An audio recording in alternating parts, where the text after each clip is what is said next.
Assalamualaikum warahmatullahi wabarakatuh. Kami kelompok kinestetik 1 ingin mempresentasikan seni budaya bab 1. Assalamualaikum warahmatullahi wabarakatuh. Perkenalkan, nama saya Aulia Natasha dari EXI. Di sini saya akan menjelaskan tentang pengertian seni. Pertama, pengertian seni menurut KBBI. Seni adalah keahlian membuat karya yang bermutu, dilihat dari segi kehalusan dan keindahan. Kedua, seni merupakan karya yang diciptakan dengan keahlian yang luar biasa, seperti tarian, lukisan, dan ukiran.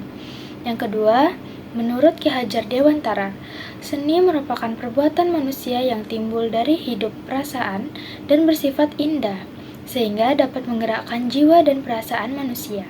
Yang ketiga, menurut Aristoteles, yaitu harus dinilai sebagai suatu tiruan, yakni tiruan dunia alamiah dan dunia manusia. Yang keempat, ada Pluto dan Rause.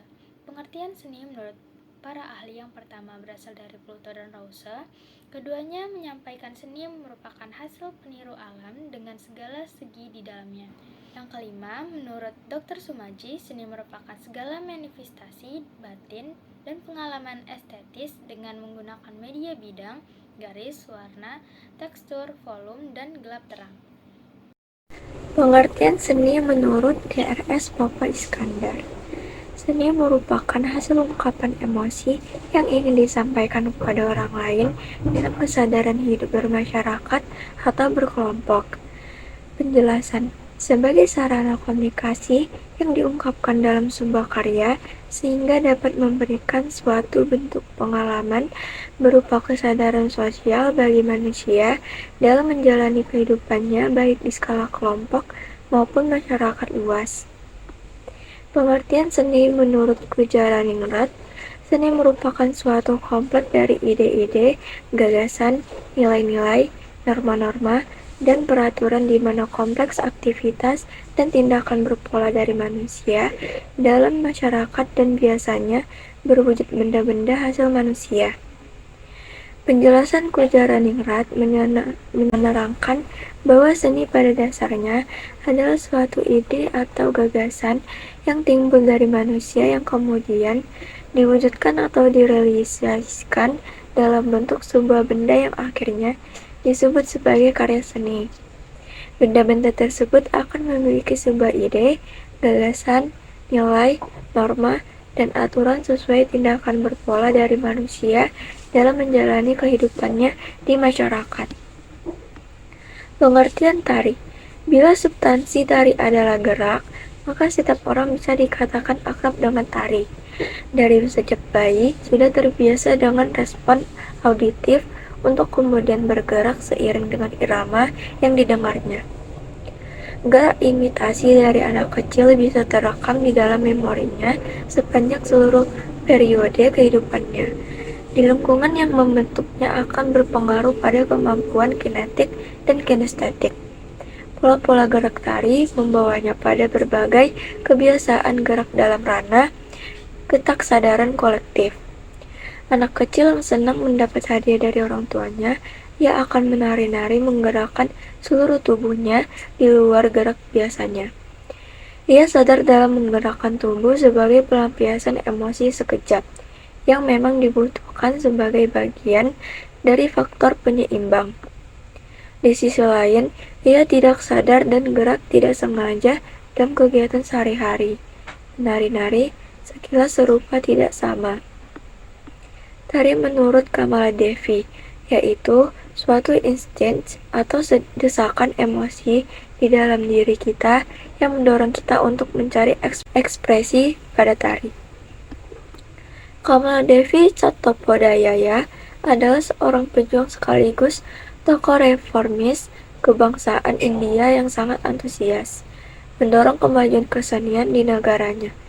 Hingga saat ini definisi tari yang dikemukakannya selalu digunakan dan masih dijadikan runutan bagi banyak orang. Kori Hartong. Tari adalah gerak-gerak yang diberi bentuk dan ritmis dari badan di dalam ruang. Kori Hartong merupakan tokoh wanita yang berasal dari Belanda. Lahir pada tahun 1906. Tokoh ini sangat terkenal sebagai seorang penari, guru tari, sekaligus koreografer handal di negaranya. Suedarsono, tari adalah ekspresi jiwa manusia yang dilahirkan melalui gerak yang ritmis dan indah. Ungkapan rasa adalah keinginan dari dalam diri seorang yang melimpahkan atau menunjukkan rasa dan emosional seorang tersebut. Sedangkan gerakan ritmis yang indah adalah gerakan tubuh yang disesuaikan dengan irama nada yang mengiringinya, sehingga menciptakan daya pesona yang memikat bagi yang melihatnya. Profesor Dr. Suedarsono adalah guru besar bidang seni dan sejarah budaya di Universitas Gadjah Mada, Yogyakarta. Namanya dikenal secara luas melalui buku-buku yang diterbitkan. Selanjutnya ada Kurzgesagt, seorang ahli perkembangan Jerman yang terkenal dalam bukunya berjudul Whole History of the Dance. Ini memiliki definisi singkat tentang seni tari, yakni tari adalah gerak yang ritmis. Kurzgesagt adalah seorang ahli musik kelahiran Jerman tetapi berdomisili di Amerika. Dia salah satu pendiri organologi modern atau studi alat musik. Ada juga Susanne. Seni tari adalah gerak ekspresi manusia yang indah.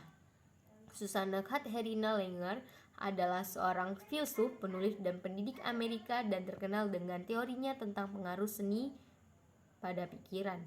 Langer juga pernah dihebatkan sebagai mahasiswa Akademi Seni dan Sains Amerika pada tahun 1960-an. Ada juga KMA Theodora Retna Maruti. Sebagai suatu karya seni tidak akan pernah bersifat kontemporer. Wanita yang terlahir pada tanggal 8 Maret 1947 ini terkenal sebagai seorang seniman tari Jawa klasik. Usaha beliau dalam menghidupkan kembali tari-tarian klasik sebagai seni hiburan membuat namanya terkenal di dunia koreografi. Ada juga Yulianti Parani, yaitu seni tari menurut Parani adalah gerak ritmis sebagian atau seluruhnya dari tubuh yang terdiri dari pola individu atau kelompok yang disertai ekspresi atau ide-ide tertentu. Parani merupakan seorang koreografer dan juga sejarawan yang lahir di Jakarta pada tahun 1938. Beliau sudah mengenal tari balet sejak usia 11 tahun lalu mengembangkan tari balet di Indonesia. Beliau juga mendirikan sekolah balet bernama Nritya Bundara pada tahun 1957. Fungsi primer seni tari.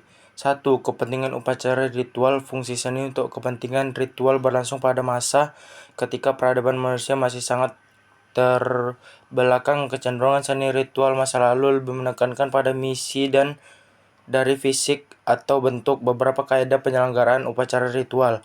A. Tari harus diselenggarakan pada tempat yang terpilih, biasanya tempat dianggap sakral, misalnya pedapa utama istana di kerajaan Jawa. B. Harus diselenggarakan pada saat yang terpilih sesuai dengan maksud dan tujuan dari ritual tersebut. C. Ditarikan penari pemilih, pada umumnya mereka yang dianggap suci dan dalam keadaan tidak kotor. D. Memerlukan seperangkat sesaji. Sesaji bisa sederhana dan bisa pula sangat banyak dalam jumlah dan macamnya. E. Tidak ada penonton, sebab yang hadir dalam upacara tersebut dianggap sebagai peserta upacara. 2.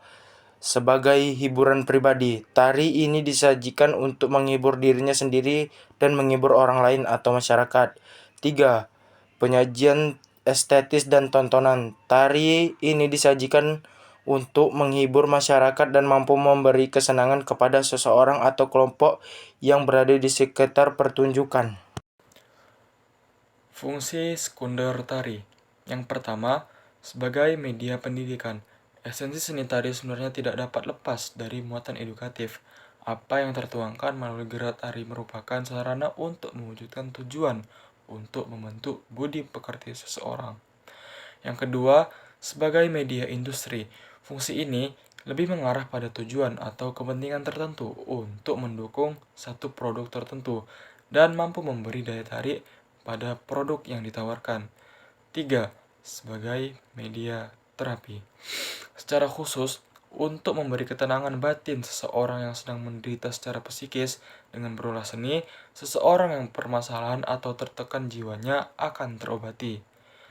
Keempat, sebagai media ekspresi atau aktualisasi diri.